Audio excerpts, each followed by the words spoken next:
Hey, it's Tom Kenny, the voice of SpongeBob SquarePants.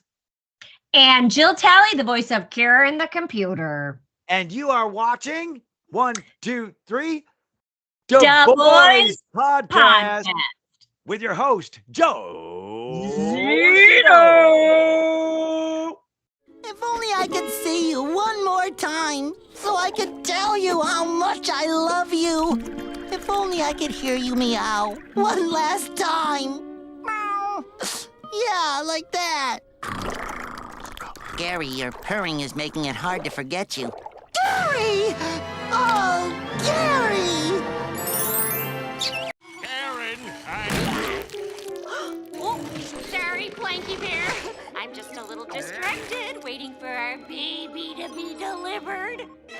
Oh, well, that makes sense. A baby?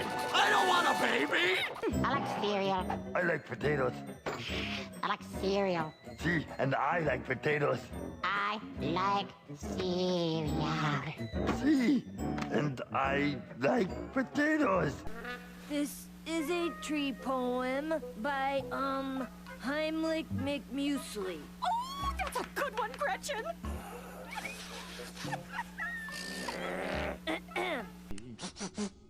Gunter, something stinks. Gunter, do you smell that? Gunter, stop playing the keyboard! How's everything at school, girls? Anything fun or interesting going on lately? Got nothing, lady.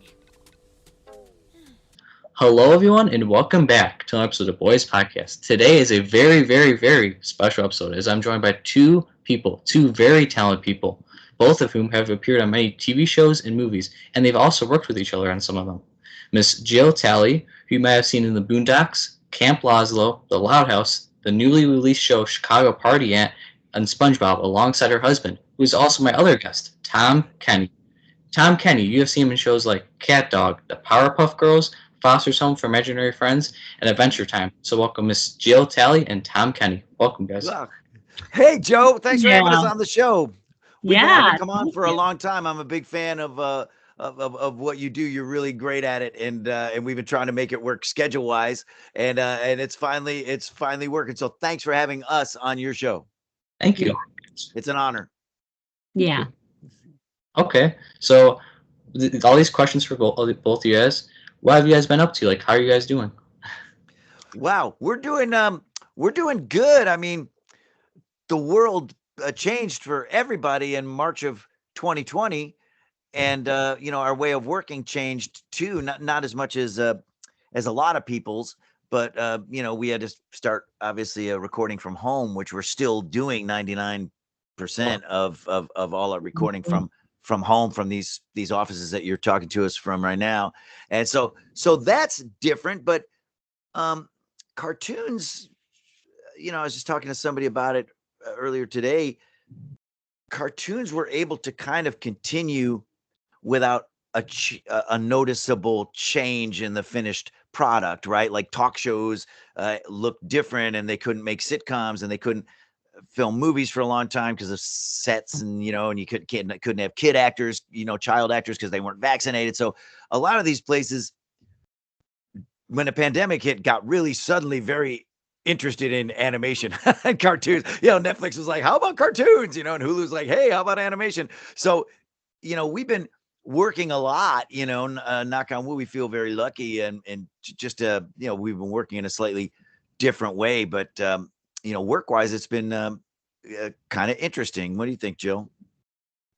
Yeah, I mean, we're good. We're healthy, which is great. And I feel like things are. We have a daughter who's in high school, and a son who graduated college during the pandemic, and so our son is now working from home. Our daughter's now back in school. So even though things are still, not great with a pandemic or whatever, I feel like there's a little bit steps in the right direction where we're having a little more normalcy, which you crave, everyone does. But like Tom said, we've been able to work from home. So for Tom and I, we're really lucky that we're able to keep working from home. Yeah, I would say, the pandemic changed our kids' lives a lot more than it changed ours. School. A high school person. How old are you, Joe? If you don't mind me asking. Sure. I actually, believe it or not, at the beginning of the pandemic, I graduated virtually high school. Oh, okay. So You you know know what that it's like. feeling, yeah. Okay. Yes. Okay. I thought that might be the Did you case. go to So Argo? Kyle, what'd you say? Did you go to Argo High School? Oh, I went to like Downers Grove South. I don't know if you're familiar with Oh, that. okay, cool. okay. Nice. Yep, we know that area very well, Yes. as you might know. Mhm. But Yeah. yeah, so you know what it's like. Like Yeah. your life went from being one way to being another way, and this big watershed moment in your life, this crossroads in your life, this high school graduation. That's a big deal, Mhm. and suddenly it had to be something way different than you had always Yeah. pictured it would be, right? And our kid graduated from college, same thing. It's like, a bunch of people driving by your house honking their horns, beep, beep, beep, beep, beep. It's not quite the same as as a graduation. So yeah, so we feel yeah, it's my heart goes out to the young kids, man, because this thing is just upended their lives in a big way, and you guys are just uh so heroic the way you've been managing it and negotiating the changes that keep on coming. Yeah. Yeah. See, I figured I'd do these podcasts to help like spread positivity, like help cheer people up. That's why I do these. That's great. Yeah. So this started during pandemic, Joe. Was that when that was your motivation to start? Mm-hmm. It was April Cool. 9th of 2020.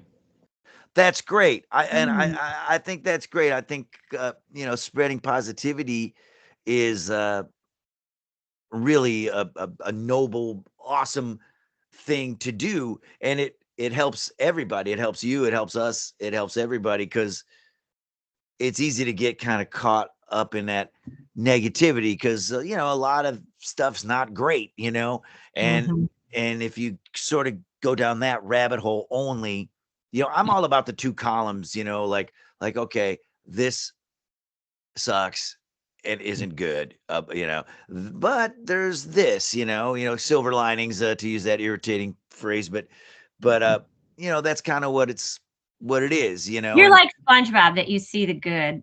I feel like Tom has a lot of SpongeBob in him where he'll see the good in a situation.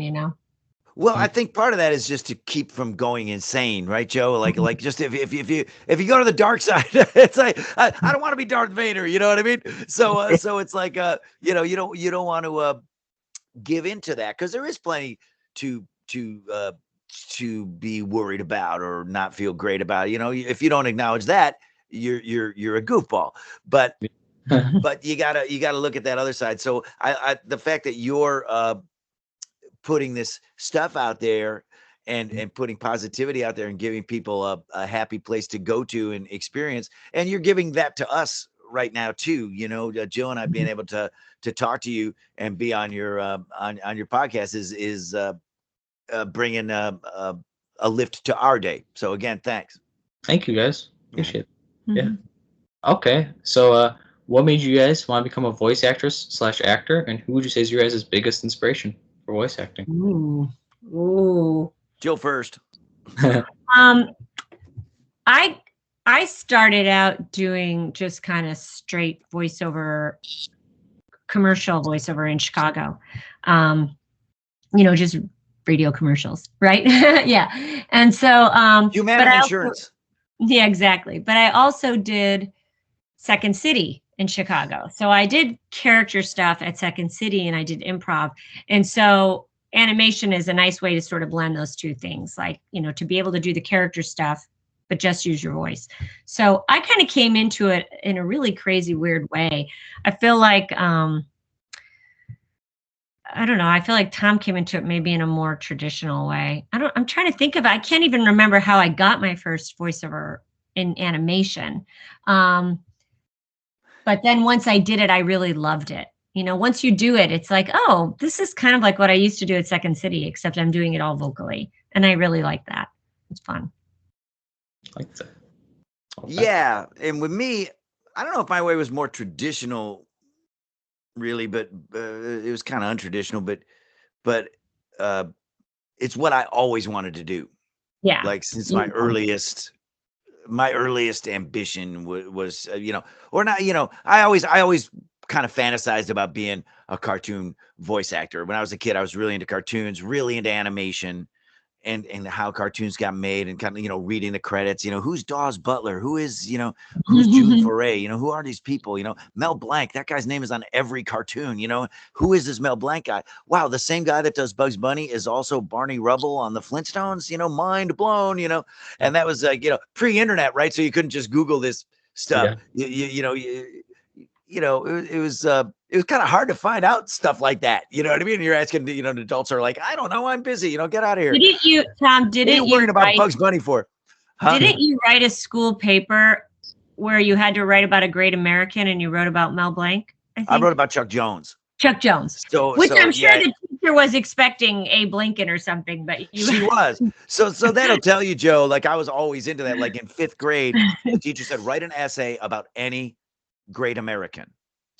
Read it to the class. So everybody, Thomas Edison, Benjamin Franklin, I come up, Chuck Jones, he created the Roadrunner, and the teacher, to her credit, and I think my mom still has this paper, wrote on it, not what I was expecting, but very interesting nonetheless. And so, I got a good grade on it. So it's like, wow, this is cool. So I always had adults, I always had people encouraging my weird interest in this stuff, like even if they didn't quite understand why, you know what I mean? And so then it was really hard to break into a voiceover for me. Jill was in Chicago. This is before I met her, and she was doing, there's a lot of advertising agencies in Chicago and stuff like that. So she was able to break into radio commercials, Humana, what was the Humana line? What? Oh, no, that was an on-camera commercial. I did a Progressive one. I think it was Humana back in the day. It was a radio spot. Yeah, Humana. Yes, Jill, I know. Jill was doing voiceovers long before I was. And I wanted to do it, and it was just really hard. I kept trying to get my nose under the tents. So I started doing stand-up the way Jill did Second City.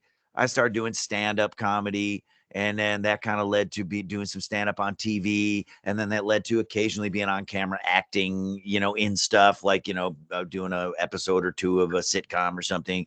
But all the while I was trying to bust into voiceover and kind of not really having much success, I'd audition and audition and audition. I just couldn't book anything.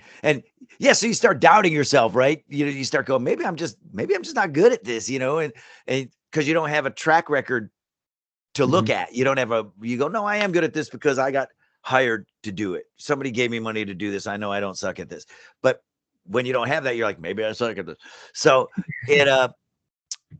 so then when I booked my first voiceovers, it was Cartoon Network. Somebody saw me do stand up at the Improv in Los Angeles. You were doing kind of characters in your stand up, and someone in the audience saw that and was like, you should do animation. You should audition for us. Yeah, that's what happened, Joe. My stand up, I would do characters, not impressions, not celebrity impressions, but like, just people, just people I knew or people I'd met or people I made up myself or whatever, just do voices and characters, and somebody from Cartoon Network, early days of Cartoon Network, said, have you ever thought about doing voiceover? And I said, yes, every day of my life I've thought about doing voiceover. And they said, come down tomorrow and we got some audition stuff for you. Come down to Cartoon Network. I said, oh, that's that new thing that's just starting up, Cartoon Network. I've heard of that. So I went down there and read some stuff, and I wound up doing a couple little spots. Interestingly, Joe, this is weird. There was the Dumb and Dumber movies. Oh, okay. Yeah. Right? They did a short-lived animated series. Really? On Dumb and Dumber. Yeah, that didn't last long. It was, but I was just in doing like a couple minor characters on that. But one of the main characters was Bill Fagerbakke, who later went on to play Patrick, Patrick Star. And that's when I first met Bill, was on Dumb and Dumber. And then, it wasn't until years after that we got put together on Spongebob, cast in Spongebob together. But that's really where I first met Bill, was on this failure Dumb and Dumber cartoon. Hey, Jill, didn't you do something in the Dumb and Dumber sequel? in the Like the movie. live action movie? Yeah, the live action movie. I think I had like 1 or 2 lines in the movie. I played like a mom at a shopping mall or something. It always weirds me out how like everything kind of is connected. Like eventually everything becomes connected and you go, whoa, man, the colors, you know, Yeah. how the spider web of everything is crazy. Sometimes you don't see it until a long time after, you know, you see how things connect, the patterns, and it's pretty nuts. But so anyways, long story short, Joe, once I started doing that stuff, then I booked Rocco's Modern Life, Heifer, you know, the sidekick to Rocco. You know, Heifer was the yellow cow that hung out with Rocco the Wallaby.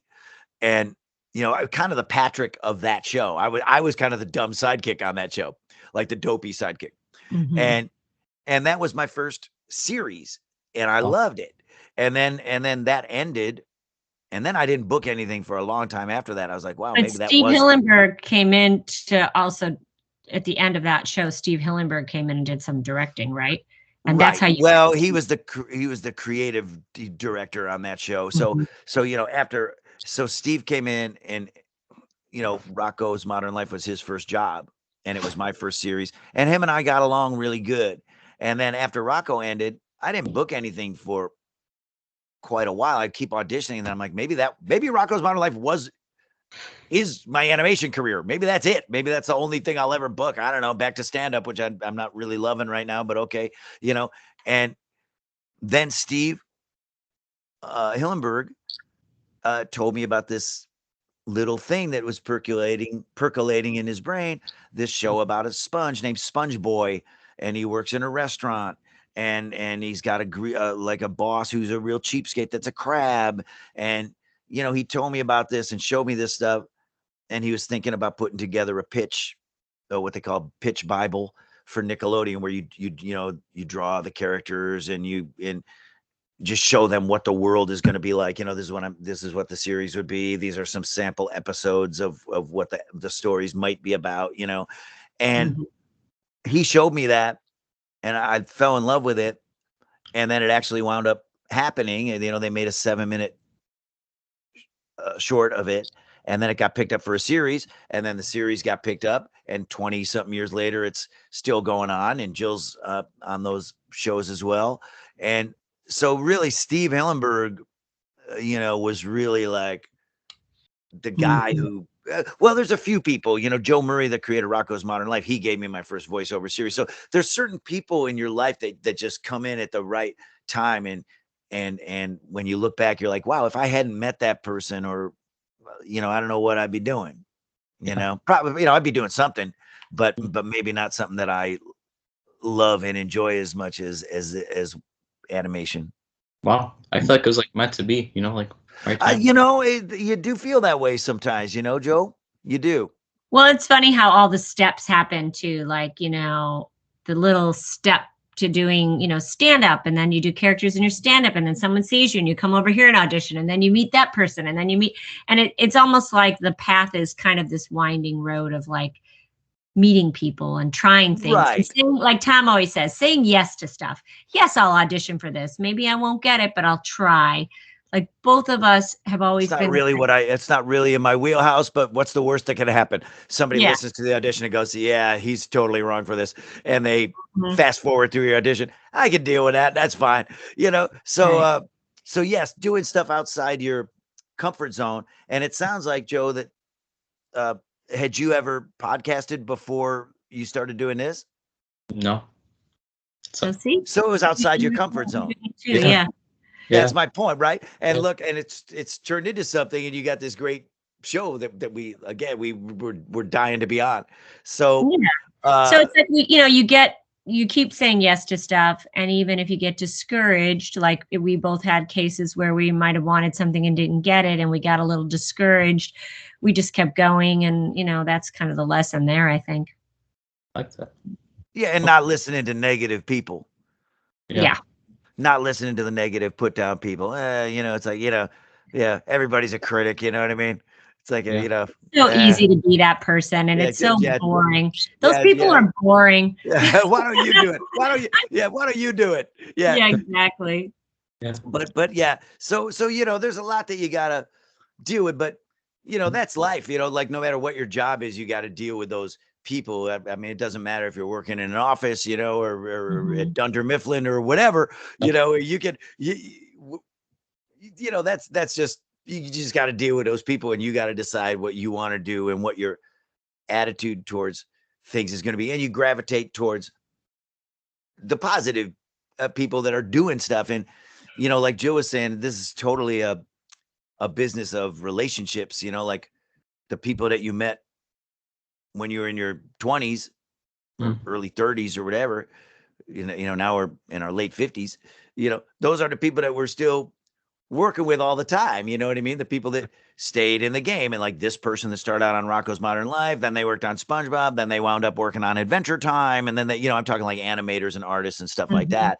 So, and then maybe they create a show, or they're helping a younger person create a show, and they go, hey, you should listen to Tom Kenny or Jill Talley for this. And, it's really all about, you should audition them. They're, they could do this. And it's really all about relationships, and just the people you come across in your life. And you got to cut loose the negative people that are a drag and are trying to bring you down, and the people that are the opposite of that, stick with them. Like that. Okay. Yeah. Now, what would you guys say is your favorite voice acting role you portrayed? And can you please do the voice, if you don't mind? I'll let you go first, Jill.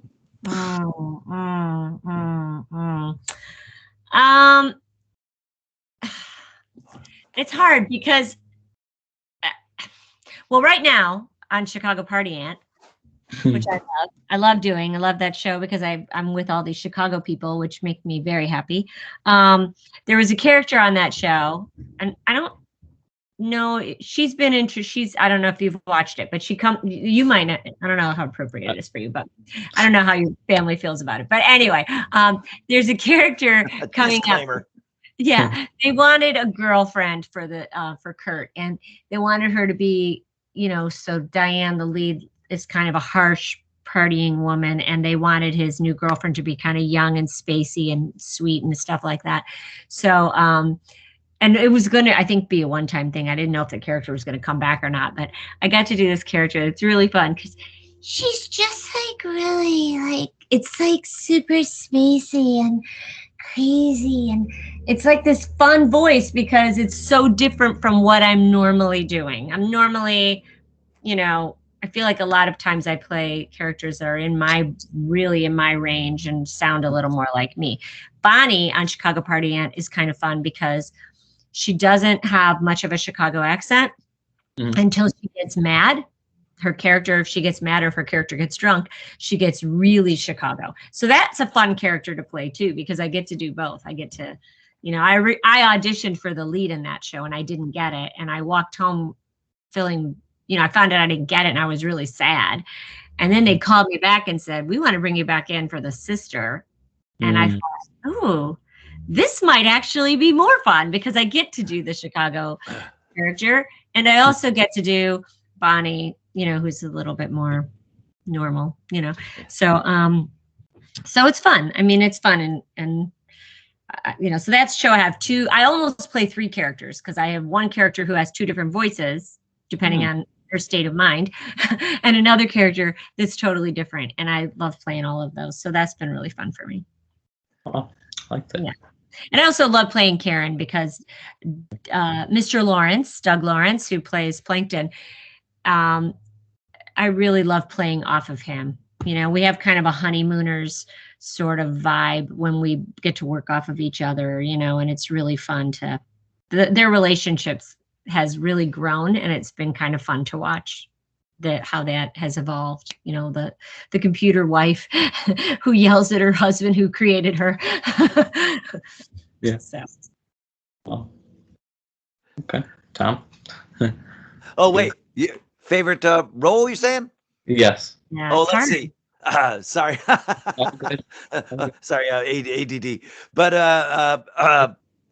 well, I love the Sponge. I never get tired of doing him, and feel really lucky that I still get to do him after all these years. We're still making new shows all the time, and yeah, I love him. He's just like a comfortable old shoe, and And like we were talking about earlier, like, spending a few hours in his square head, is kind of, it's kind of good for your energy. It kind of brings you up because the way he sees things, you kind of, when the session's over and you turn off the microphone, you walk out, you got a little bit of that SpongeBob positivity still jangling around in there. But besides that, I really, the Ice King on, going to the opposite end of the spectrum, in terms of good, evil, the Ice King on Adventure Time, I really liked him because he was just sort of like, this sort of like bad, twisted guy. And then they wrote this beautiful backstory for him on Adventure Time, where it turned out that he was kind of turned that way by life, and I didn't see that coming when I was auditioning for the show. And now, those are some of people's favorite adventure show episodes, the ones that show Simon turning into the Ice King and who he used to be before the Ice King. So that was really fun. But when I left the frame, when I left the camera, I saw this sitting over on the shelf, so I had to get this. I really, really liked Eduardo from Foster's Home for Imaginary Friends. Again, that's because he was avoided. He was outside of the usual thing that I do. So, a lot of people didn't know that it was me. They're like, so I really like him. I wish, I hope Cartoon Network does something in the future with Foster's Home for Imaginary Friends. Craig McCracken's another guy, created Powerpuff Girls, the mayor on the Powerpuff Girls, I love him. And the narrator on the Powerpuff Girls, always fun to do those voices. So once again, the day is saved. So they're doing a live action Powerpuff Girls pilot. The CW is, so they have me come in and do the narrator guy. We'll see if it flies. The one rule of show business is that most stuff doesn't make it to air. You know what I mean? Like you audition and get and record, and then the show kind of, you never sees the light of day. That happens a lot in the business. It's just okay. Part of part of what you were signing on. I knew what I was signing on for, but it's but yeah, those are probably my favorites. But I have a good time. There's really no voiceover gig that I've ever done that I really haven't liked or had a good time. Some are more fun than others, or sometimes if it's a director that's maybe inexperienced or hasn't done it a lot, or it's people that aren't used to making cartoons and maybe they're not real articulate about what they want from you, that can get a little frustrating, just trying to, you want to give them what they want, and if they're not articulating that well, it can be kind of frustrating. So but even those are always figuring out the puzzles part of the fun. I always say the worst day I ever had doing voiceover is still better than the best day I ever had doing a day job that I didn't like. So, Okay, well, that. Before I ask you guys my next question, can I show you guys a quick little video my little sister did?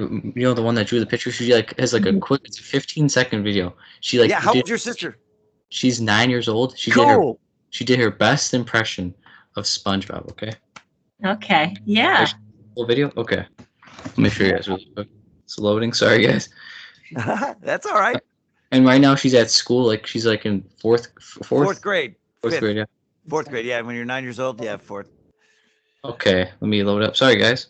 It's all right. She really wanted me to show you guys this. Okay. Her name's cool. Her name's Danielle. Okay. I don't know if it loaded in good. Okay. Let me turn on the brightness. Okay. Is this better, guys? Yeah. I can see her perfect. great. I can see her great. Oh, she's a cutie. Okay. Sorry, guys.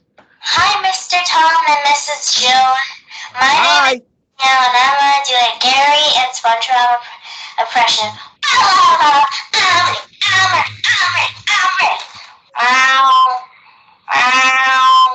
Thank you, guys. Come on.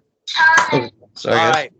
Joe, tell her on a scale of 1 to 10. Okay. I give her an 11. Yeah. Okay. Yeah. That was great. She's great. What'd you say her name was? Danielle now? Danielle. Okay, cool. Hey, Danielle. Danielle, you're really talented. You got both you guys. Yes. You guys got a lot of talent in your family. Yeah. She loves What? Sponge, so she really want to make sure she gets that. So thank you. SpongeBob loves her. Yeah.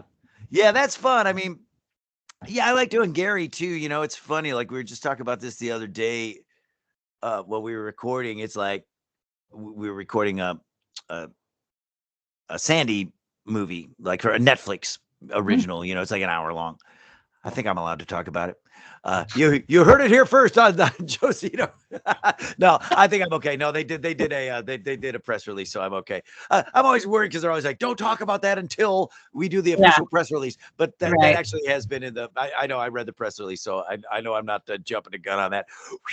But that's why I'm not on any social media, Joe, because I would blow it immediately. Yeah. So that's why I'm not on Facebook or any of that stuff. You know, Twitter.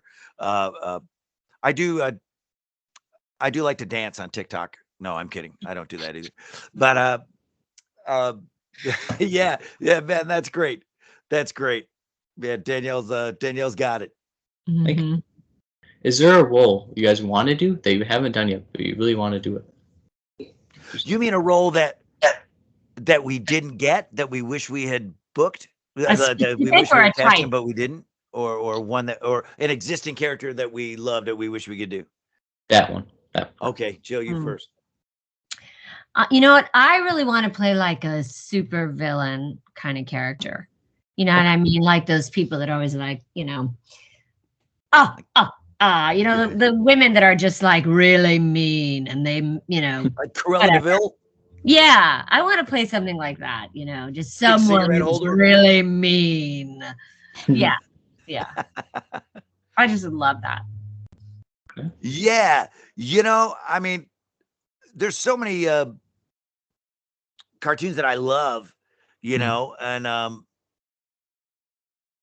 actually have gotten to voice some of the characters that are my favorites. You know, over here I've got my big shelf of Popeye stuff because he's my favorite animated character, Popeye the Sailor Man. So I actually did get to do Popeye in a little test animation thing that Gendy Tartakovsky did a couple of years ago. So it's like, wow, I got to be Popeye, at least in this test footage, you know, not in anything official. And then I got to be Bullwinkle the Moose in a progressive commercial, a progressive insurance commercial a few years back that had Bullwinkle and Rocky in it. You also love, and I've done Top Cat. That's a Hanna-Barbera character that is my favorite as a kid. But generally, like my skill set, I'm not a good impressionist. You know, I'm not good at voice match. Like there's guys that are great at voice match. You know, like Eric Bauza that does all the Looney Tunes now, or not all the Looney Tunes, but a lot of the Looney Tunes now. You know, in the Space Jam movie, Space Jam 2 and all that. Like he's Mr. Voice Match. Yeah. You know what I mean? Like he does Puss in Boots from Shrek. He does you know, he's Bugs and Daffy and a few others. So I don't have that skill set. So there's a lot of characters that I really love, but I probably could never do them because I'm not a great voice match guy, but I am pretty good, and Jill's pretty good at creating characters out of whole cloth. Like somebody shows you a drawing and they go, what do you think this person would sound like? What voice would come out of, you know, this drawing? And, you know, I really love that process, but yeah, I'd love to do Top Cat. I wish somebody would resuscitate Top Cat and do something with him. Cause I love that character. Oh, well, people hire, Jill is Cruella and hire Tom as Top Cat. You heard it from Joe Zito. Yeah, that'd be cool. Help you guys out, you know, that'd be really cool. Imagine that. What if somebody's like, yeah, they'll hire you guys as that. Yeah, there you go. That'd be great. You'd be like our agent. We have to give you 10% of everything. Right. That's right. Okay, now over the years, you guys' career, do you guys still keep in touch with co-stars and directors? Yeah. Definitely. I feel especially in the voiceover world, it's a very small community and everybody loves everybody. I mean, it really is magical. Like, I don't think Tom and I have ever worked on a show where we've come home and said, oh my gosh, that person there. I can't even think of a voiceover person I don't like. I mean, I really can't. So. Well, I think if you are that person, Mhm. Not saying you're that person, Jill. What are you trying to I tell got me? news for you, Jill. You're the person that nobody likes. No, I'm kidding. I'm not saying. No, I'm kidding. It's like, wait, what'd I do? No, I'm saying there have been those people here and Mhm. there, but they don't last long. Like they Right. sort of don't last long. If somebody Right. comes in and they think they're all that, and Right. they're a pain in the neck, they don't work. They don't work a lot. You know what I mean? They sort of Yeah. get ousted, kind of, because people don't want to work with somebody who's a pain in the neck. So Yeah. part of this gig is just being easy. You just want to be the easy. You Yeah. want to be something easy for them, not something hard, because they got a million things that they're trying to do when they're putting together an animated show. So you want to be something that's problem free for them. So they just go, get Tom, get Jill. They'll be able to do it, and then we can deal with these other brush fires that are going on the production, also along the pipeline. So Yeah. yeah, But I think I definitely you keep keep in touch. in touch with those people. You see those people, you run Oh, into yes. them. And I also feel like for me with Second City people, that's a whole other thing too. Like that is like a family. I mean, you really are close. And I still see a lot of my Second City friends. And, if I see someone that was in a show that I haven't seen in a long time, we're just always really happy to see each other too. And voiceover wise, yeah, you kind of run into the same people a lot. You keep in touch. And then, but it also happens where you're working really closely with somebody on a show or something for like a long time. And Mhm. then the show ends and then you don't see them again for another long time, right? Like that happens too. Like, oh man, how long is it? We haven't worked together in like 4 years, man. It's so good to Yeah. see you again. And but it's always a joyous reunion, Yeah, like Jill was saying, voiceover folks are very entertaining and nice. And I think part of it is, most of them Mhm. feel lucky to be doing what they're doing. And especially like, like we were talking earlier, like I was 30 before I booked my first voiceover, and I'd been trying for years. And then I finally booked a voiceover not until I was 30. So when you do that, when it takes you that long to bust in, it just makes you love it more. You know what I mean? Like you just appreciate it more. You just don't want to let it go because you're like, oh, this was hard to achieve. So it's like, and I treasure it. So Mhm. so it's nice when you're working with people that feel lucky to be doing what they're doing instead of entitled, like, hey, you're so lucky to be working with me, which Yeah, there's a I lot of have that to in leave show because I business. can't be here long today because I have things I have to do. You know what I Yeah, mean? there's a lot of that in show business, Yeah. especially people that make it really fast. I guess that's my point. Is Right. like when it like when it's incremental, like we were talking about, stand up leads to this and Second City leads to this other thing. And then next thing you know, you're an old person doing cartoons and having a ball. But it's Yeah, I feel like I with think if all somebody actors, makes it really fast, that there's that thing. I mean, I guess it's just human nature that if suddenly the world is handed to you and you're like, a kid like 20 years old or 15 years old or whatever, you don't know how to, your brain doesn't, you don't know how to handle that, so you kind of wind up, and some of those people wind up eventually coming around and going, wow, I was a real jerk in my early days, sorry about that, everybody, but voiceover people generally feel lucky to be doing what they're doing. It's nice to be around people with that mindset. yeah. I like that. Okay, now this might be tough. Who's the coolest person you guys worked with? You say coolest. Ooh, Oh God, that is really that's hard, Joe. hard. That's a I would very have to say Jill unfair Talley. question. I would say Tom Kenny. Hmm. Whew, that's hard. Because also we're old. So we've been doing this a long time. And then we've worked with different people at various points during our life. Like Tom worked with people as a stand-up, and then he worked with people on camera. Then he worked with people in animation and on all these different shows. So it's like you do work with really cool people. I've worked with so many talented people from all different parts of my career along the way, Well, it's and a hard to. lot of them have passed on, right? So Mhm. they've moved on, and you're just like, wow, that person's out of the world, but I got Yeah. to interact with that person. Yeah. I mean, whatever. Fred Willard, Ernest Mhm. Borgnine, Tim Conway, Mermaid Man and Mhm. Barnacle Boy on SpongeBob. and a whole bunch of people like that. And then in music, last night my band played, our guest for the night that sat in and played drums with us was this drummer named Bernard Purdie, Purdie. He's a really famous session drummer from the 60s, mostly 70s. He's played on everything, Aretha Franklin records, James Brown records, jazz records, just everything, big giant hits. And then he's amazing. He's 79 years old, and he sat in with us for a whole set last night and just like goosed the band, like gave us all this energy. And it's like, those are the moments. There've been so many times where I'm working with somebody like that, or somebody really cool, whether voiceover or music or whatever, and you just go, like I said to one of my bandmates last night, I just said, I feel like I'm dreaming. Like, this feels like a dream. Like this, because the audience was loving it. Everybody's going crazy. Everybody's dancing. Freaking Bernard Purdie, the king of the beat, back there doing his thing, and like nobody was making the band wasn't making any mistakes. It's like, wow, we only rehearsed this once and it's going great. This feels like a dream, and that there's times like that are amazing. As a stand-up, I got to open for Jerry Lee Lewis, Buck Owens, just people that are like musical heroes of mine. I'm a big music guy as well as animation. Those are probably my two favorite things in the world. But yeah, you do get thrown in with everybody. I mean, oh my God, Lou Grant. Oh my God, why am I having a senior moment right now? Ed Asner. Yeah, Ed Asner. Like, there's somebody who just passed on.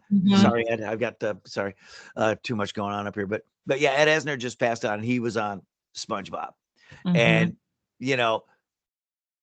it's kind of nice to work with people that meant a lot to you when you were watching them when you were a kid, and then you get to work with them, and then when they leave the world, it's kind of a cool legacy that you have where you're like, wow, I worked with that person, or I saw that person. And there's a lot of them, but yeah, those ones I mentioned are probably like my tops.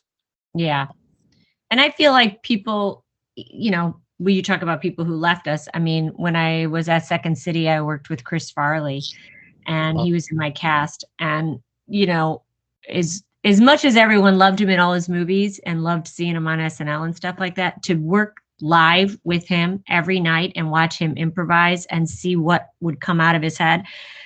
He was so talented and so funny and so lovely. And, people like that you get to work with, and they have an impact on you. You know what I mean? You see somebody who's fearless, sometimes not in a good way, but on stage is, he was fearless in his life, but he was also really fearless on stage, and every one of us learned from him. You know what I mean?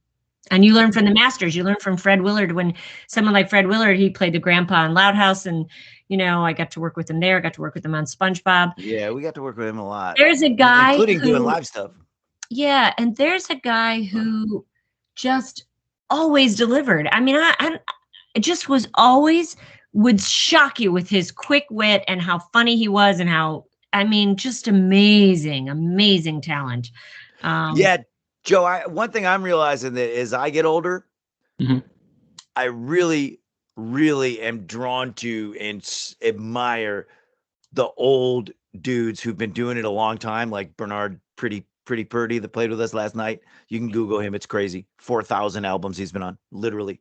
And they still don't phone it in. You know what I mean? Like I told him after the show last night, I said, Bernard, you could have been half as good as you were, and the audience still would have been thrilled. I love that you. Yeah.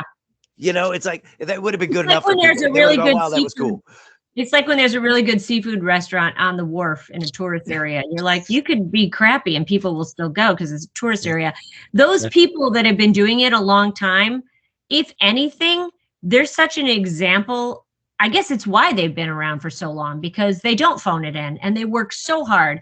And the people that I feel like when I've seen examples of that kind of lazy, entitled behavior, a lot of times it's a younger person or someone who just got really famous, really fast, really lucky, but maybe in their mind got confused into thinking this is how it's always going to be. Right. And I'm great.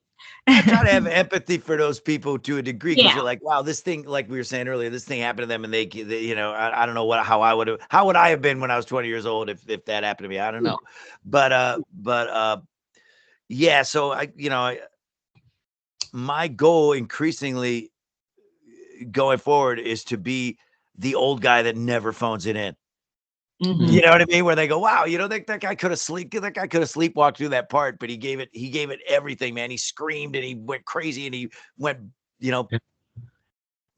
cojones to the wall. He went to the wall on it. He went to the mat on it. Because those are the guys that I see, and I just go, dang, that's what you want to be. That guy who could phone it in, but you can't. It's almost not in you to phone it in because you just want to give the knockout punch every time. And so hopefully that's that goal will be achieved now that I'm almost an old guy. Yeah, maybe I'll put at the end of this podcast episode, I'll put like in memory of and the names you guys mentioned. Oh wow, thank you. Oh, nice. Great. Thanks, Joe. No problem. Okay. Now, what director taught you guys the most, would you say? Is there a director you guys want to work with? I'm working with a really great director right now. He's great. I love him. I mean, I really love him. It's Tom Kenny. I didn't see that coming. I was like, who's she talking about? Directed on Chicago Wait a minute. Tom directs me on SpongeBob and is Squidina on the Patrick Star Show. And it's funny because now because of the pandemic, he's upstairs in his office. I'm downstairs in my office. We're in the same household, but we're on a directing thing. And yeah, we're on our little Brady Bunch squares, Yeah, he's such a good director. Someone said to me, is it really hard to have your husband as your director? And I thought, I think it would be if he wasn't so good at what he does, and he knows exactly what he's doing. He's really talented. And so, yeah. Oh, thanks, Jill. But I work you guys hard, man, and you guys work hard for the show. But I also work myself hard. So that's like, I'm making this actor do this line probably more times than they want to, but I'm the same way when I'm with myself. When it comes time to record SpongeBob's lines, I'm beating myself up just as hard, so I don't feel like I'm a phony baloney. So the worst part is when I can tell, because I know Tom really well. I can tell by his reaction that he didn't like the line reading, or I didn't give him what he wanted. Like if he wants me to say something 3 times and I do it 3 times, and I can tell he's not happy, but he'll go, it's good enough, we're moving on.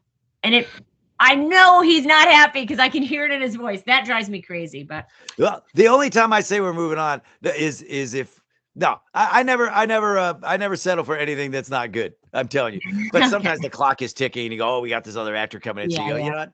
That'll work, but it's not good. Maybe it's a little different. And it's the same with me. I'll be directing myself and go, I don't feel quite like I nailed that joke or that line, but we got to move on because I got another actor coming in. The sessions can't go overtime. They're 4 hours. Like that's a union thing. SAG-AFTRA. But we've been lucky enough to work with a lot of great voice actors. Colette Sunderman, Andrea Romano, people like that. Charlie Adler, just really great voice directors. And, I never wanted to be a voice director. I never aspired to that, but SpongeBob needed a voice director at one point. And they're like, hey, can you do it?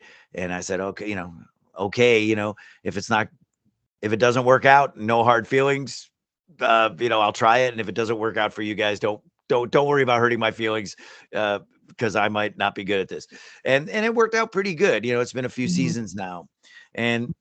But those people that I mentioned, Andrea Romano, Charlie Adler, Colette Sunderman, and I'm sure there's others that I'm not remembering or that I'm not mentioning, taught us how to do it. And like we were talking about articulate. Jack Fletcher. Jack Fletcher. Exactly. He's a great one.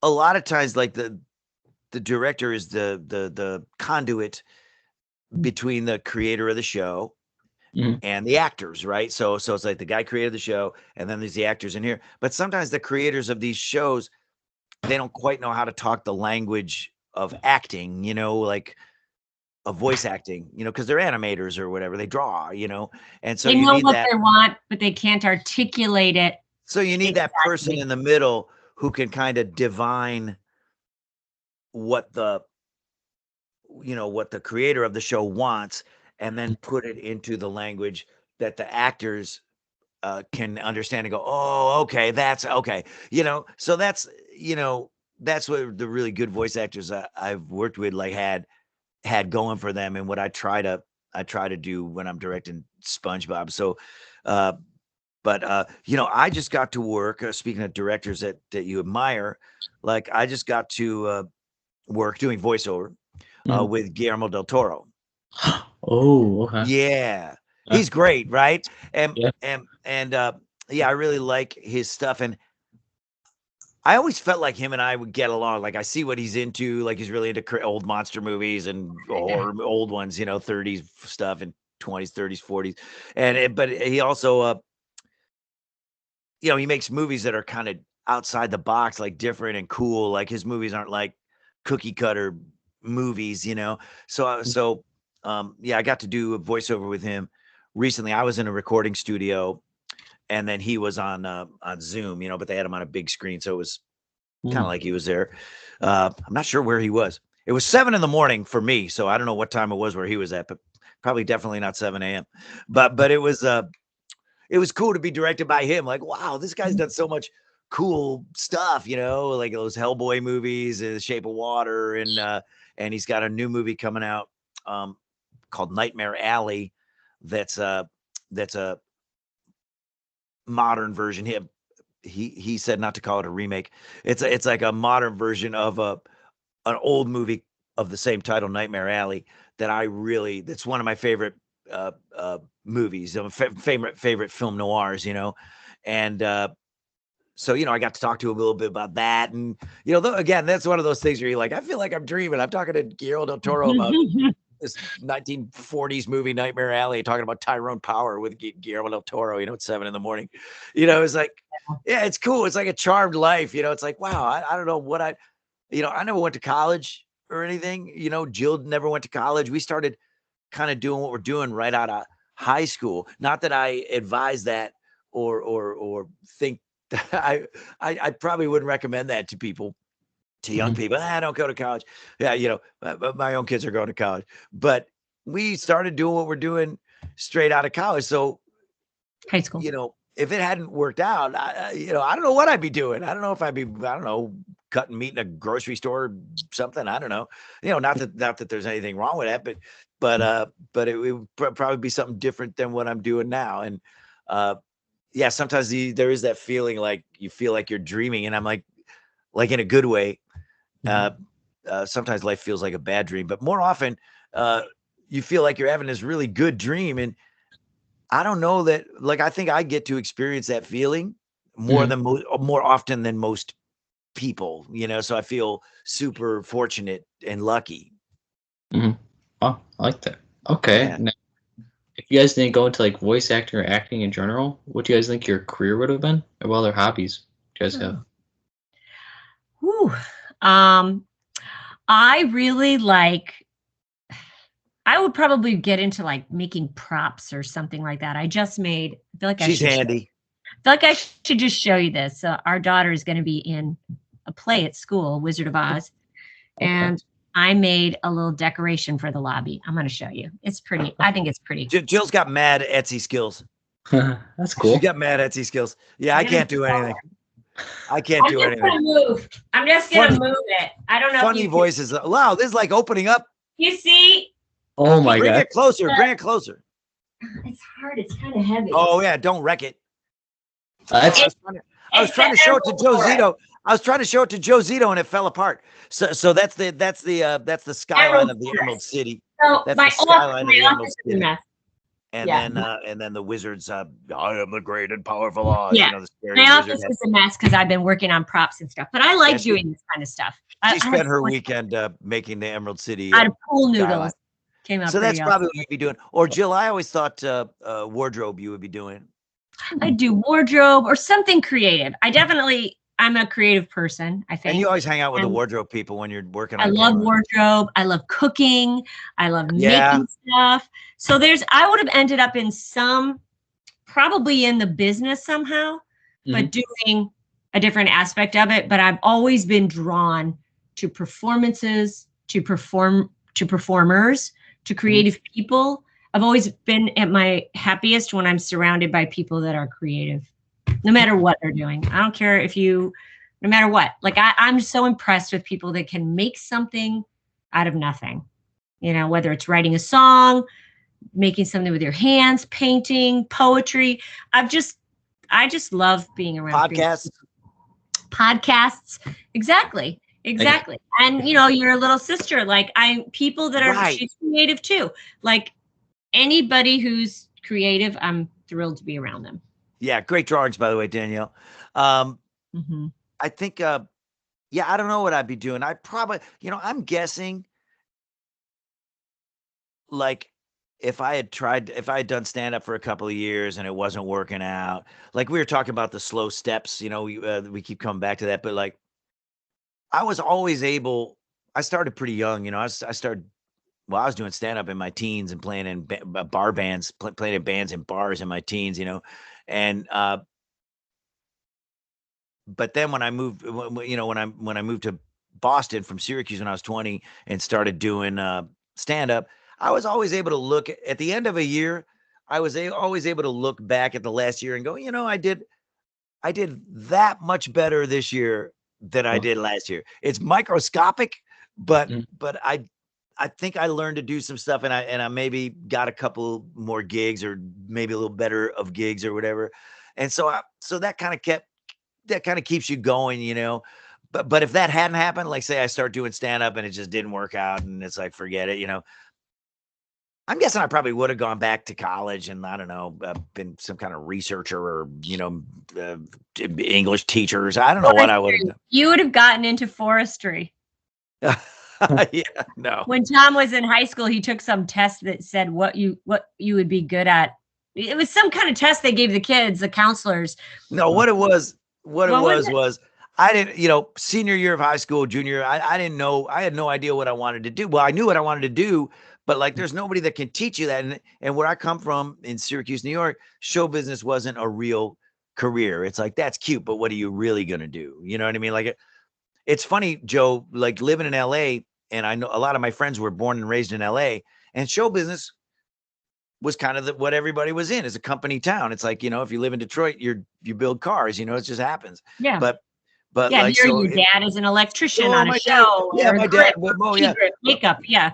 Like, oh yeah, my little league coach was that guy from whatever, Little House on the Prairie or whatever. You go, wow. It's like we would get excited when we saw the local weatherman at the grocery store. Wow, a celebrity. So, that wasn't really seen as being a real profession, or possibility. Like it wasn't seen as being a possibility. And that wasn't people being negative. It was just them going, I don't know how you go about that. So my senior year in high school, I went up to the guidance counselor's office and he's like, take this test. It's one of those fill in the bubbles with a number 2 pencil kind of tests, and we'll collate this data. We feed it into a computer and it'll tell us what you might be suited for. It might give you some idea. So I filled it all in and, did it all, answer the questions really honestly, looking for some guidance from the guidance counselor's office. And then it came out. Then when it came back, the number 1 thing for me was was forest ranger. Was that I should be a forest ranger. I'm like, I don't like camping. I don't like being in the woods. I mean, I like hiking in the woods, but then I like going home and going to bed. It's like I don't like bugs. I don't like bugs. I'm scared of bears. You know what I mean? It's like no, this is terrible. Tom, who's the forest ranger in Yogi Bear? It should have said, oh, that Yogi. Yeah. Yeah, maybe that was it. Maybe they're like, well, he likes Yogi Bear. Maybe he can stop bears from stealing picnic baskets, But that's why she said forestry. But yeah, I kind of had a vague idea of what I wanted to do, Joe. And I'm just saying this, for the benefit of anybody who might be watching, if you don't quite know what you want do or whatever, like that's okay. You know what I mean? Like it takes a little bit sometimes. So don't feel bad. Yeah, see, like what I like to do as a hobby, I like to like write scripts actually as a hobby. Hey, everything starts as a What hobby. you love. Hey, Yeah. funny voices started as a hobby for us. Yeah. And know what I mean? do what you love. If you keep doing what you love, I swear that's the key. Because work is never work if it's something you love. That is true. Yeah. Okay. Now, Tom, you might like this question. Favorite band and type of music? Ooh. Oh my God. Favorite type of music is hard because my taste is quite all over the place. But the connecting thread is that everything I love is kind of real and organic and soulful, so that's what connects it to me. It's all kind of the same in a weird, like it sounds like all the genres are different, but they're united by soulfulness and realness. I don't like stuff that's kind of if it comes from the heart, so I love everything. I love rock and roll. I love rockabilly. I love country. I love Western swing. I love blues. I love early jazz. I love Zydeco. I love Cajun. I love Mexican music, norteño and conjunto, all that stuff, Tex-Mex, R&B, doo-wop, garage rock, punk rock, I love all that, but to me, that's all connected because it's all visceral music. So, but I would say Buddy Holly is always been since I first discovered him because I was a skinny kid with glasses and people would always go, "You look like Buddy Holly." So, I'm like, "Oh, that's cool." So, I always oh, wait a minute, there you go. Hold on, there we go. So, Buddy Holly, Muddy Waters, the blues musician, Howlin' Wolf, people like that, Bob Wills and Texas Playboys, gosh, everybody, James Brown, Sam Cooke, just people like that are just, there's a million of them. There's a million of them for me, I have too many favorites. Yeah. And I feel like a lot of what Tom likes, a lot of that. And then in addition, we have kids who've introduced us to stuff that we wouldn't have heard, you know what I mean? So like Nora has turned me on to bands that I never would have heard of before. Very true. The Walters, love them. Nora plays their music. They're great. Polar Boys is a band out of Florida that Nora's been listening to that they're great for me. And I really love it. And so it's kind of fun to discover new things as well. So, yeah. Wow. That's cool. Yeah, I mean, for me, like in LA, the Vista Kicks are a great band. Like, there's a lot of really great stuff out there that's, kind of under the radar too. That is really fun. But I also am a really big fan of a band called Tom Kenny and the High Seas. Check them out. And a great, it's funny, like a lot of these younger bands that are into old styles of stuff, like come out to see Tom Kenny and the High Seas. And last night, I noticed like these 4 kind of cool looking dudes that got like a cool looking girl with them, you know what I mean? And all like dressed all vintage and cool. And I'm like, wow. And they're a band called the Premonitions. And they gave me a couple of their 45s, which I listened to. And I'm like, wow, they're great. There's so much good stuff out there now, old and new. So it's almost like, it's almost overwhelming. Like, gosh, I want to listen to everything. And then, I always love Chicago blues. In fact, our son, McKinley, is named after McKinley Morganfield, which is the real name of Muddy Waters, the blues guy who lived in Chicago. Once he left Mississippi, lived in Chicago. So it's that stuff is so life enriching for me. It's kind of almost religious experience, the whole music thing. And like without it, that's been one of the hardest things about pandemic was not being able to go out and see live music, because that's something I've been doing since I was a teenager, sneaking into places I was too young to be in, going to just to see live music. And then, then you couldn't do that for a long time. And now it's starting to open up again. But yeah, that was a real quality of life issue for me. I like listening to people play music. That's probably my favorite thing to do of everything. So, wow, I like that. Okay, favorite sports and favorite teams, you gotta say. Oh, here we go. Here we go. The Cubbies. Yeah, the Cubs. So favorite sport would be baseball. Yeah, baseball. Favorite team would be the Cubs. It's implied, but yeah. I know. See, and I so don't know anything about sports. I'm like Cubs. They're a baseball team, right? Yeah. I started doing funny voices because I was so terrible in gym class. You know what I mean? Like just like I was hopeless, Joe. I'm telling you, man, the worst. Uncoordinated, spazzy. Terrible at sports. Tried, just couldn't get anywhere. So sports is not something that I unwind with, but I understand the way that I unwind with music and going to see bands and stuff like that. Like I think that's what sports is for sports fans. Like Bill Fagerbaki Patrick is a huge sports guy. Football, especially football. He played football, so he's into sports the way that I'm into music, the way that I can name which drummer or which bass player played on this record or that record. Like he's like that with mostly football, but a lot of other sports as well. Clancy Brown too, Mr. Krabs. And Clancy's pretty into sports. Yeah. Yeah. Mr. Krabs is pretty sporty, sporty spice. But yeah, my sports knowledge is super basic, like as basic as it gets. Yeah. Like I've never watched a Super Bowl game. Oh, yeah. Even when SpongeBob was in the halftime show, I came in just to watch the halftime show. But it's like I don't know which end of a football is up. I don't know how this works. So you guys are throwing out the first pitch for the Cubs game, right? Joe, like that. Yeah, you know what? Don't get me started, Joe. I keep saying be good at it.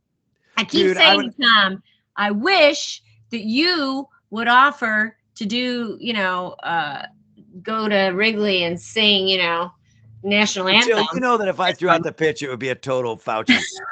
Would lose an eye. It'd be like,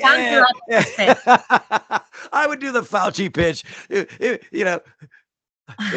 would like go backwards. It would go behind me. Well, that just happened, Tom. That just happened recently. Somebody, I can't remember who it was, threw out the opening pitch and it went behind them. And I thought, that would probably happen if I did it. I appreciate baseball, but I'm not good at it, so I can't, But definitely, but you have natural coordination that I lack. Like I'm still like a clumsy spaz, but you can actually do stuff. No. Yoga and stuff. Okay, favorite food? What did you guys say? What's your favorite food? Krusty Krab. I'm sounding. Yeah. Well, we're both foodies, Like I love. I like food, and one of the great things about living in a town like LA that I, one of the, again, making your positive and negative columns of the goods and bads of living in a place. One of the good things about LA is that there's so much good food here and so many different, ethnic neighborhoods within, and just great. There's great, whatever you want. There's great examples, except maybe buffalo wings and hot dogs. There's no good hot dogs, but there's good Gino's pizza here now. There's Gino's East, and there's Italian beef. There's good Chicago food, but still haven't found a good hot dog or good, Well, Gino's has pretty good wings, but it's not Syracuse level. It's not Syracuse level wings. You could go to Portillo's and get a hot dog, Tom. It's just a bit of a drive. Oh wait, you know what? Right, there's Portillo's. That's way down by Disneyland, Buena Park. I have driven 60 minutes to get a hot dog at Portillo's in Buena Park, which is where Steve Hillenburg grew up, by the way. But not at Portillo's. He didn't grow up at Portillo's. He grew up in Buena Park, California. He was born and raised in the parking lot of Portillo's hot dogs. I will still crave that Chicago deep dish Italian beef every once in a while. I have to make it. And now that Gino's East is in town, we have a Gino's East here. Now I can get my fix pretty easily, which is nice. But we like everything. Tom and I like Indian, Thai. I mean, I really like everything. I don't love sushi. Yeah, she won't do sushi.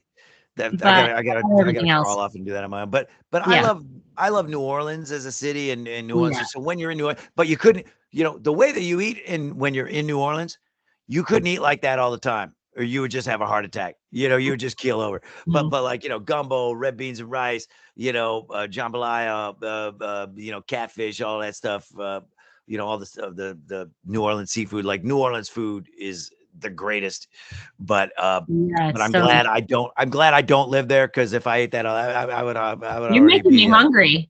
I'd Talking already about be pushing up the daisies. Yeah, you know, it's like, yeah, that would have already killed me if I was living in New Orleans. yeah, when I go back to I'd be a Chicago, dead guy.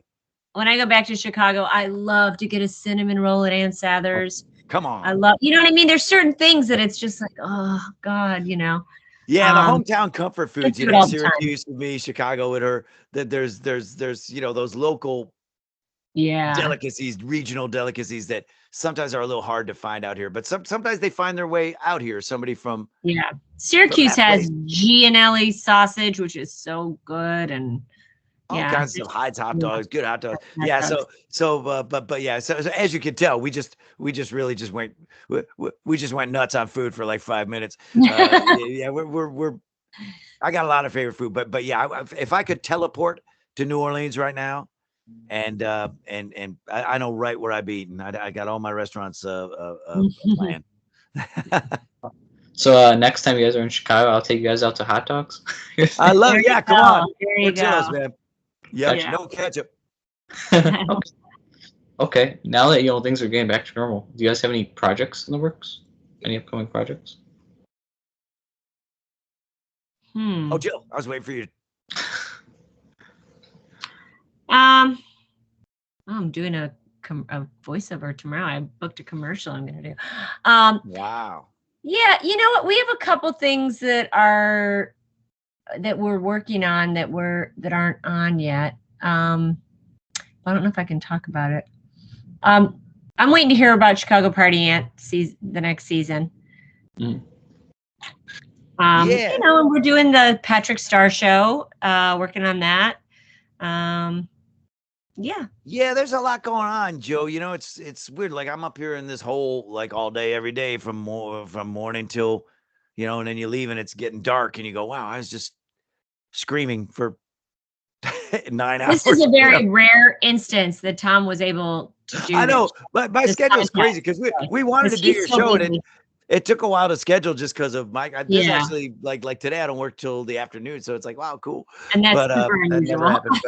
But you know, we got the SpongeBob show, SpongeBob SquarePants, the Patrick Star show, Camp Coral, the spinoffs. The Sandy movie is recording right now.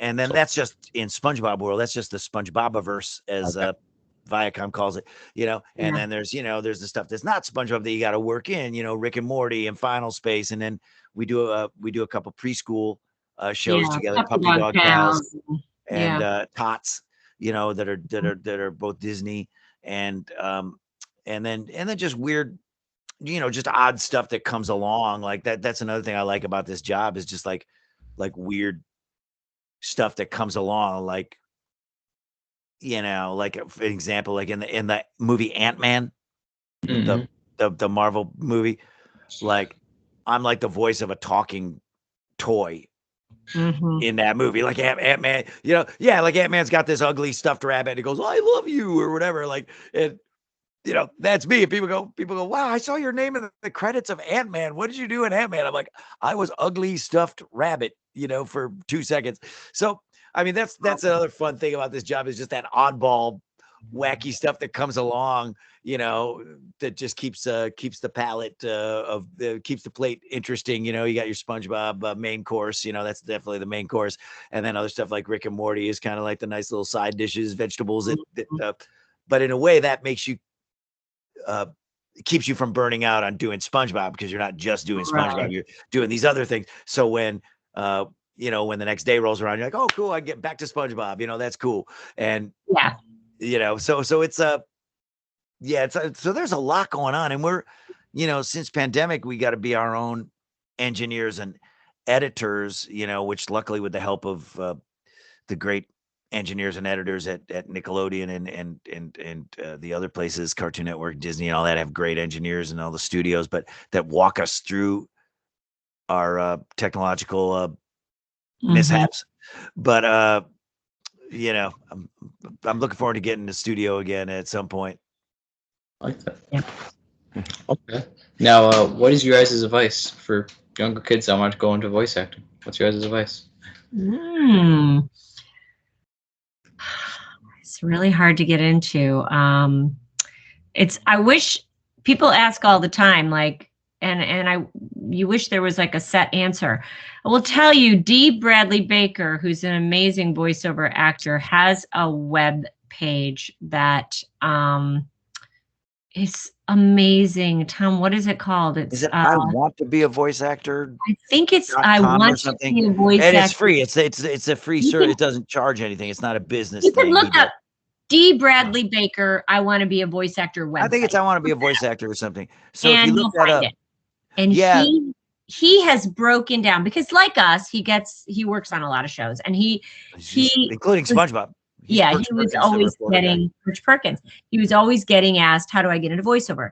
And so what he did was he made this website, which basically answers that question, and it tells you all these steps and things you can do, and how to practice, and tricks of the trade, and every possible thing you could want to know is on that website. So if I had to give anyone advice, it would be go to that website because it's amazing.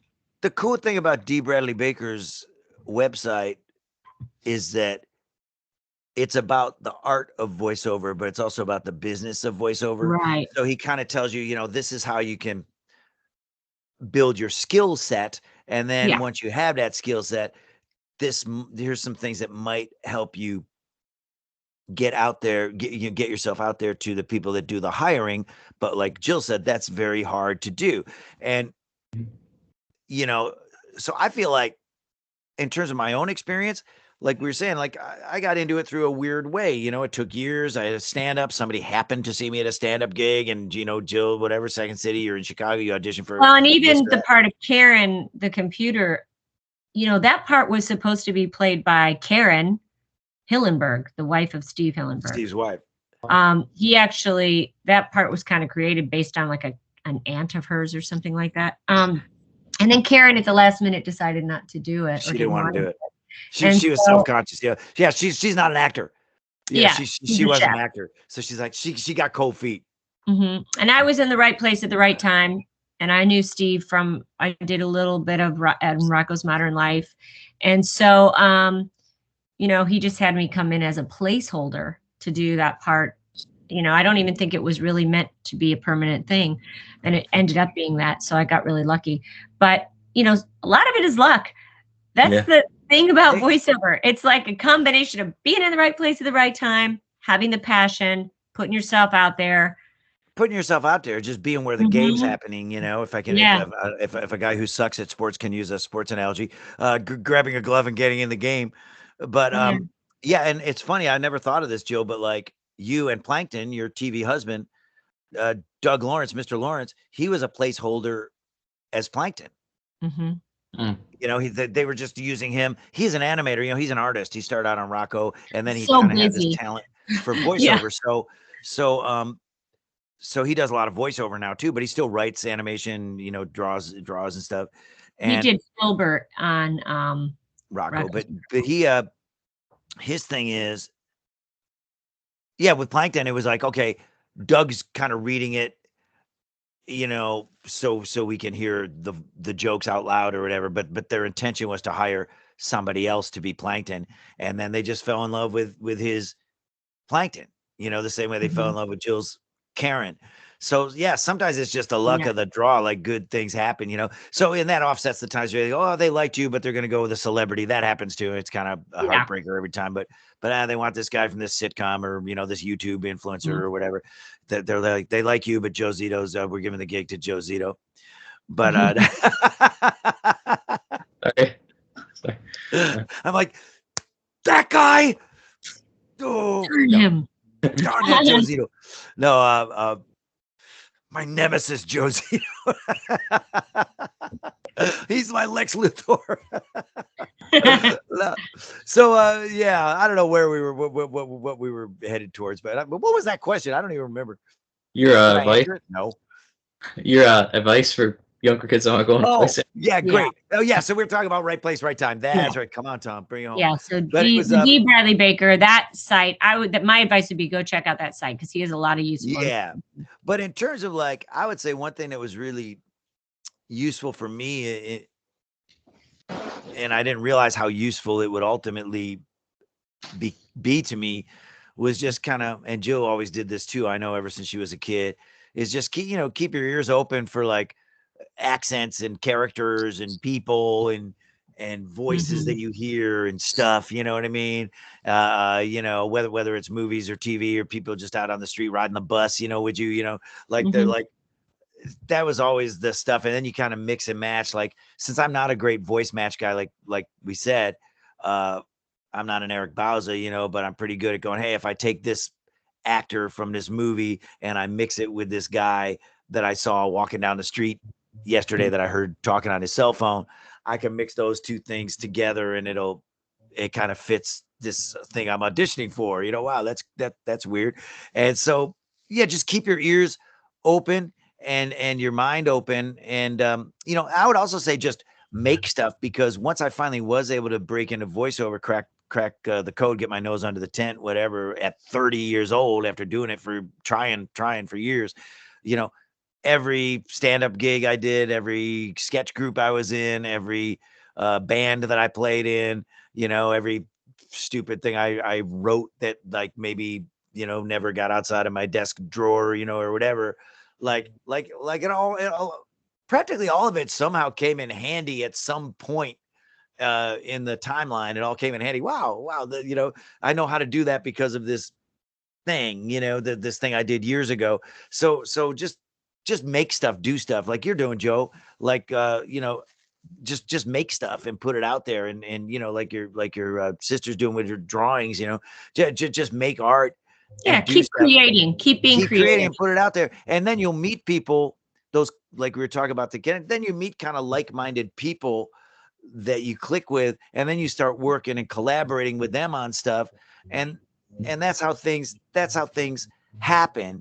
Like when people ask me, how do I break into voiceover? Like that was so long ago for me, and the world has changed so much, and how things are done, and the internet and all that kind of stuff has changed so much that I feel like I don't, like, in terms of practicality, I don't, like, if I was starting now, I don't know how I would do it. I'd have to, the world is so different now than it was 30 years ago. But that Dee Baker website, he's such a smart guy, and I love that he puts it up there for free. Yeah. Just so people can, and he's really knowledgeable, and he's great at breaking it down. He's that interesting mix of really super creative, but also ultra practical, like right brain, giant right brain, giant left brain, and so it's the perfect website. Jill's call to go to that is dead on, spot on. I like that. Okay. Well, I also like to add stay humble, remember where you came from. It's for the advice too. Yeah. Yes. Yeah. Absolutely. Well, the people we grew up with in our families won't let us forget. Yeah, so, when Tom and I go home, we don't talk about our work. They bust our chops nonstop. I'll say Tom won an Emmy, and I don't even know if anyone in the family said congratulations. I don't even know if they knew you won an Emmy. I don't think they knew about it. Yeah. So we're very normal. Very humble. It's like, it is what it is. Yeah. I think there's a couple of them back there, but yeah, exactly right. Yeah, just remember where you came from. Yeah, she's a Southwest side Chicago person. I'm an East Syracuse, New York person, and that's what you are. That's in your DNA, and it's kind of that's as much of who we are as people who are lucky enough to make their living acting in Hollywood product and globally popular IPs. So both of you guys, to help you guys both out, is there anything you guys would like to promote and shout out? So I can link down below. Oh, something we want to promote? Yes. Well, if you live in California and Los Angeles, there's a wonderful show called The Wizard of Oz happening at Burbank High School in October.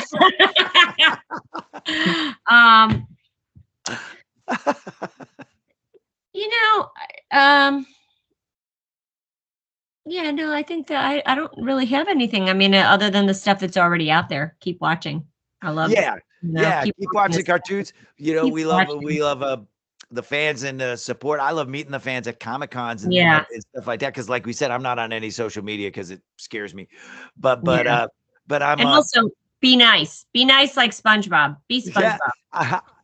I miss meeting the fans at Comic Cons, but obviously because of the pandemic, Comic Cons, thousands of people in a, you know, Yeah. in a convention center is sort of off the table. So it's coming back, but so I miss meeting the fans there, but they keep supporting us and watching what we do, and we love them. And like I said, I've got this band, Tom Kenny and the High Seas, who are available for weddings, bar mitzvahs, funerals, the party you throw when your COVID test comes back negative. We play all those gigs. So that's something I just do for me. But if you're around, it's a 12-piece band, so traveling is sort of economically not sort of impossible for the band.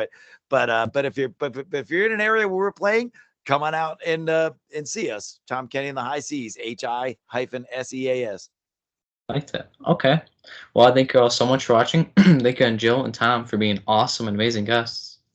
Thanks, Joe. Well, I appreciate you having us on your podcast. Like I've said a couple of times, we really have been wanting to come on it because we really love what you're doing, and you're great at it. Thank you, guys. Appreciate that. Okay. Well, have a great day, everybody, and stay awesome. And you guys stay awesome, okay? Thank you.